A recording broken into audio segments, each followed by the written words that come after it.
vou entrar direto no nosso debate. A gente vai ter tempo aqui no programa para discutir os detalhes do arcabouço fiscal, mas eu queria já começar o programa olhando para frente e começo com você, Zeina.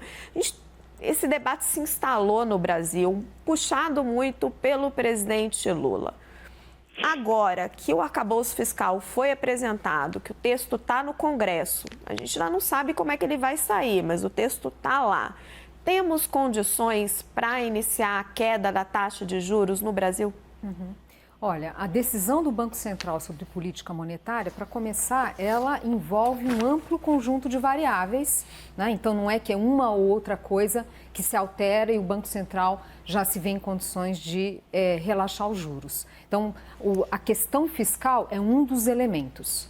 Agora, mesmo sendo hoje um elemento muito importante, ela não é um mecanismo, não é algo que seja mecânico, usando a própria expressão que o Banco Central usou. Não é porque tem ali um novo arcabouço, aliás, se fala agora de novo, né, uma nova regra, um novo regime, não é arcabouço, mas enfim, não é porque isso foi apresentado que automaticamente o Banco Central tem condições de reduzir juros.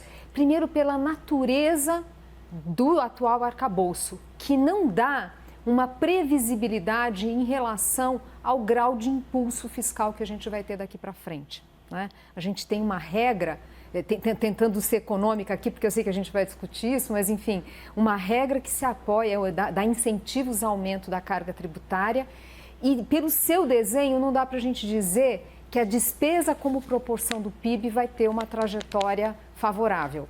Então, a medição do impulso fiscal, diferentemente da regra do teto, que era muito mais fácil, dava essa previsibilidade e uma clara tendência, ainda que com solavancos, né, de furos do teto e tal, mas uma clara tendência de contenção das despesas como proporção do PIB, hoje a gente não tem isso.